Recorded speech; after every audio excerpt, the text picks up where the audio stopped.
David, how are you? Thanks for taking some time. You're welcome. I'm just curious, in these last couple weeks, I know you guys talked about this as an O-line room. What have you learned and what have those discussions been like with specifically your black teammates and the experiences they've shared about everything that's going on in the country? Um, I think the best thing that we've done as an organization and as a team is um, have the uncomfortable conversations and the ability to just listen and hear different viewpoints and help broaden your own perspective. I think that's been beneficial, especially in regards to one of our offensive linemen is an African American who did grow up in Minneapolis and Minnesota. So awesome to kind of see and hear his viewpoint. And I mean, he's my fellow lineman. He's my fellow brother. So of course, I'm there to support him as always. Obviously, you played with Brian for a long time. We have not talked to Rick Wagner yet. So what can you tell us about Rick as far as personality? You know how you old linemen are. Is he going to fit in that room as far as that big personality-wise goes, or how do you see that?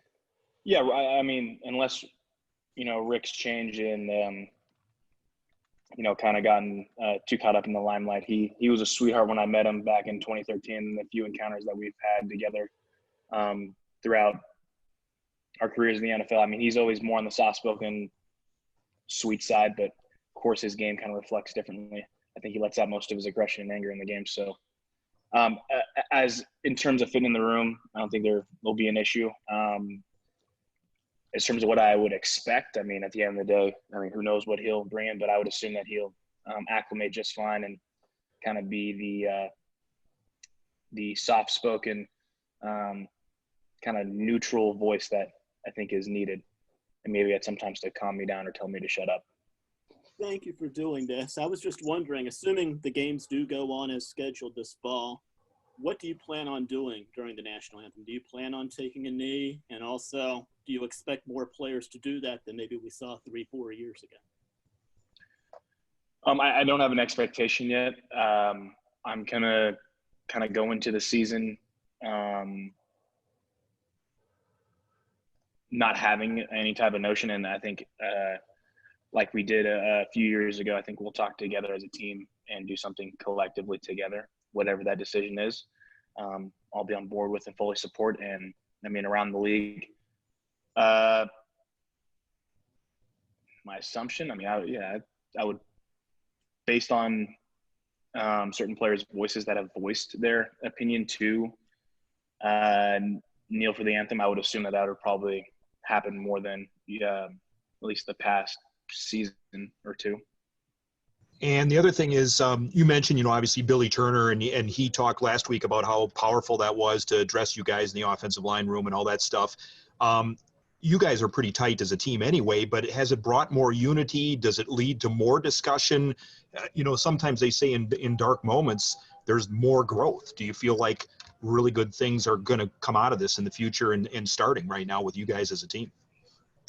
I would say, we're already all pretty close, and we definitely respect each other for who we are. I think it's more of a deeper, like on an individual level, a growth individually. Like I said, through having these conversations with each other and having kind of a broader personal view, because, you're hearing more of these stories that in narratives that other players and people that, we walk through life with as being an NFL player together, we're able to see and kind of they can describe that emotion of how they grew up in an instance that can that we can kind of build more of an understanding. But yeah, like I said, really from the conversation, they've been positive. They've been good, and I've appreciated what the organization has done with being sensitive to the fact of what's happening around the U.S. and taking the necessary steps and time to not be insensitive to it and to leave certain meetings open to just, hey, we're going to talk about this today. Football can wait till tomorrow type thing. So I think that speaks a lot on the organizational side. Hi, Dave. Good to see you. Hope you're healthy and well. you're obviously going into a contract year. I'm curious, how important is it to you to get an extension done by the start of the football season? Are you open to negotiations once the season begins? And has there been any conversations or talks that have you promising or encouraged for reaching an agreement with the Packers? I appreciate you, Ryan, for shooting your shot. Even if I were to be talking, I wouldn't disclose that information. So that doesn't lean towards one side or the other. As far as the season goes, I mean, yeah, I think I'm open to anything. But at the end of the day, I looked at it how I did in 16. I'm not gonna. I mean, I get paid to play, and I'm the left tackle. I'm under contract for another season, and that's what I'm focused on. And whatever the organization decides that they want to do moving forward with me, we can have that conversation when it's there. But yeah, as of right now, I mean, I'm just focusing on making sure I, play good football whenever it comes up, because the times right now have definitely been different. So I think a lot of guys are changing their preparation and their process. So that's been taking the center stage, not really thinking about, what goes into the next step, because I need to make sure that I take this right step that's happening right now. Hey, David, thanks for doing this, man. We appreciate it a lot. You were only 13 years old in 2005 when the Packers drafted Aaron, but the guy I do the radio show with every day was on the roster, and he said a few times that the existing players were not all that thrilled that the team used a first-round pick on a quarterback of the future. I'm wondering what you thought when the team picked Jordan Love, and then also I think it was around this time last year that I kind of lied to you about having seen the John Wick movies, which I have now seen. But you did say that you were expecting Aaron Rodgers to be like John Wick. What are you expecting from him this year, given the circumstances of the draft as well? Okay, so your first question about my feelings on Jordan. I mean, I'm indifferent. I think my goal throughout my career is always to look at this as, to not let my emotions get the best of me in the business setting. To understand, I know we do play a game, but it is a business at the end of the day. I was more shocked that they traded up, but I mean, how I feel about the pick doesn't really matter, because I'm not in charge of building of the roster. So I don't think that wherever my point is, my goal is my job is to protect the quarterback and open up holes in the run game and do my job and make sure I'm out there on Sundays. That's what my job title is. So I try to do that to the best of my ability and only control what I can control. What I expect from Aaron, I mean, I know he probably will get mad at me if I do set an expectation for him because I'm talking for him. But then again, how many instances do you guys get a chance to talk to him for him to talk for himself?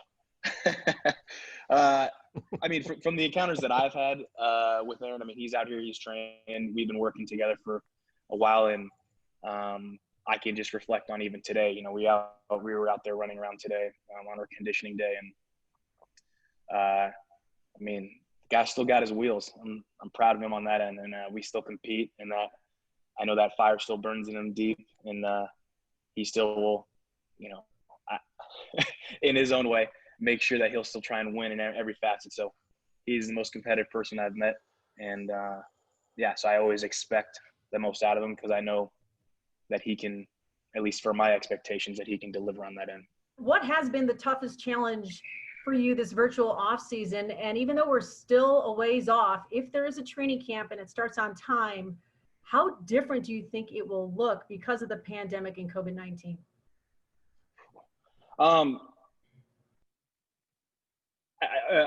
For this different off season, it's been, in a sense, refreshing. For me, I mean, again, I've played, I've had a lot of seasons now underneath my belt, so I feel pretty comfortable not having to be at the facility as much. I am beyond a year integrated in this offense, and I know it pretty well. So I'm not worried about, my knowledge of the offense. I think we've done a great job remotely teaching it. I think I have no problem saying I think we have the best structure. I've been around a couple other guys and a couple other teams and how they've operated, and I like ours the best. So for me personally, it's just been nice to kind of stay on my own regiment. A lot of things aches that I've kind of dealt with, to have that time away from football for so long. I've been able to spend that much more time taking care of my personal physical ailments. So a lot of little aches and pains, minuscule stuff that I've gotten rid of that stuff. So I've personally been very pleased with that. And my expectation of this season with the current pandemic that's been going on, I don't know what to expect. I've seen a lot of things come out with the NFL, what their proposals are. I know that the NFLPA, and I have full trust in JC Treader, that he will make sure that it is a fair and honest working relationship. But beyond that, it is such a weird time, and there are so many unanswered questions that we have that I don't really know how it's going to impact the season. And we have a lot of if scenarios and, guesses, but I don't think we'll really know until we'll let time answer that for us all. David, thanks for doing this. You mentioned how much more comfortable you are on the offense now in year two. How much more do you think the rest of your teammates are, and how much different do you think it's going to look year one to year two? I do expect a jump, because if I were to take my own example and apply it to everyone else, for me in the first year, it was I need to understand what I'm doing at all times. Now I'm at a point now where I completely understand my job responsibility and all the adjustments that go along being a left tackle. Now I can really take on more of what is the entire concept of the play, what is more Aaron thinking, how are the adjustments, and for a center of his declaration to IDing fronts, I can take on more of that responsibility. So the game can slow down even further. I can be more knowledgeable, and therefore I can be more effective. And for me, that's helped me in the old system. The more I understood it, the more I comprehended it, the more I was able to understand what more job responsibilities were. I was able to be more effective in the system, and I would expect the same thing and across the board with my teammates. Humbly, I have to say I'm not the smartest, so I would assume other guys are even at a higher level than me on the offense. So I would expect them to take a jump as well. And I think it really just boils down to when you're more comfortable in a system, when you think less, you're playing faster because you're thinking less. And that's true on a personal level. So that's my expectation. And then as far as this offseason has gone, like I said, I've been a huge fan of how our coaches came up with our offseason program, and especially the ability to teach. And I think these videos are going to be valuable, especially moving forward. I can definitely see them putting them on the iPads in the future. Not only do we have classes whenever we get back together and things kind of get back to normal, that they'll be able to teach in the classroom, but then they can give these videos at home for guys to review the lesson that's already pre-recorded, because it's even taught me a lot of things that I necessarily maybe wouldn't have grasped the first time around in the meetings last year. David, based on what you saw from him last season, how good can Elgton Jenkins be in this league? I think really as good as he wants to be. He's very naturally gifted. I think a thing that separates him is his instincts as a football player. And when you can't really explain why you're doing certain stuff, but you're doing it, as someone who can relate to that earlier on in my career, that's extremely effective. Because when you're just playing fast and you're just answering questions that you don't really know why you're doing it, that's awesome, because you're not even having to think about it. I'm excited. I mean, year two is usually your biggest jump, and I think that he has a chance to make a big jump in his career, both on the individual side and then also collectively as a team. Really, propel our line to another level of dominance that I expect us to have. Hey, Dave, thanks for the time. I wanted to ask you, just with Brian moving on, how do you see your role, if at all, changing in the O-line room? And in what ways do you feel your leadership style was kind of influenced from your time with him, obviously TJ, Josh, and having those years with those guys? I think the biggest change was, and I told Brian right away when he became the eldest statesman in the room, I let him know, like, look, I'm going to be your co-captain. At the end of the day, I'm going to defer to you, and whatever you say, I'm going to back up, because I just believe that there is a hierarchy and there's a status of being the eldest, and I don't want there to be, or for you to even feel like I would be stepping on your toes. So in that dynamic, with that being gone, I guess it's me and Lane are the two oldest and two longest tenured Packer players on the offensive line room, or in the offensive line room. So I don't know. I guess I get to do more that I want, and no one can tell me what to do. I think I'll keep how I've always kind of, my way of how I've led, and I don't think there is one right way or wrong way. I think the best way to lead is through your own personality, because the way that you choose to lead, that's genuine, comes across and gets absorbed, I think, the best. And whenever you try to be disingenuous or overstretch who you are to assume that leadership role, I think it gets discredited. So I think I'm just going to continue kind of doing how I'm doing, and I think it helps other guys, Lane, Corey, Billy, that next step up in the ladder, with their voice being heard and their leadership being shown. Thanks again, Dave.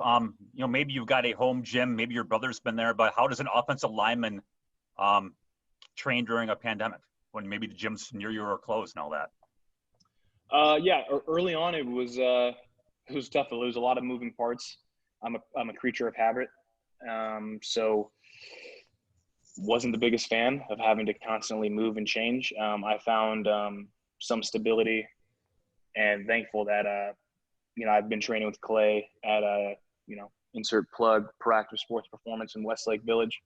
I've been training there with him for the last now eight off seasons.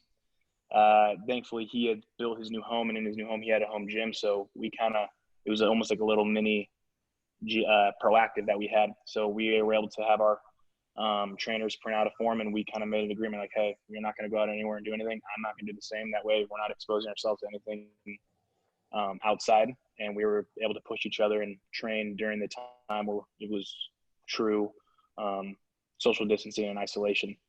Now, as things out here have kind of opened up in certain counties, I've kind of been able to get back to a little bit of normalcy. But yeah, definitely the having to adjust wasn't necessarily easy, but there's an expectation, a standard, and when football does come back, because it will, no one's going to be hanging on an excuse. Oh, well, it's a pandemic. They're going to have an expectation that they're going to expect you to produce at a high level. So you need to be prepared by any means necessary. David, Wes loves it when people piggyback off his question, so I'm going to piggyback off his. This was good. You've mentioned a couple times being in your 8th year. You're going to turn 29 in September. Does it feel like the time has flown by, or does it, like, I feel like it was yesterday you were the rookie left tackle that we were surrounding at his locker every day. And then have you thought at all, as you go into hopefully your 3rd contract here, how much longer you want to keep doing this? I definitely have.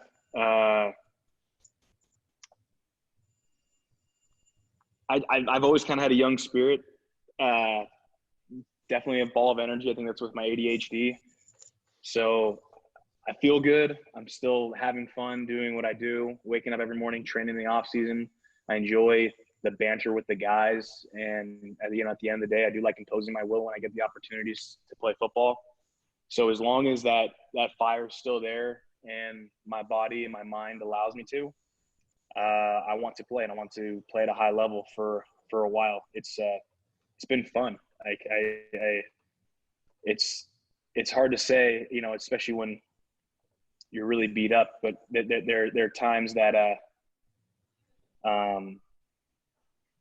that it does suck. But at the end of the day, I love what I do, and I definitely want to play for a while longer. Hey, Dave, I'm going to piggyback off of Bill, actually, with the off-season training. With the uncertainties, I mean, are you preparing yourself like you're going to be ready for a late July training camp and a September start to the season, even though that might not be certain? And where do you feel like you are physically and mentally with all the differences of this off-season program compared to past years when it was more regimented? When you say physically and mentally, what do you mean by that?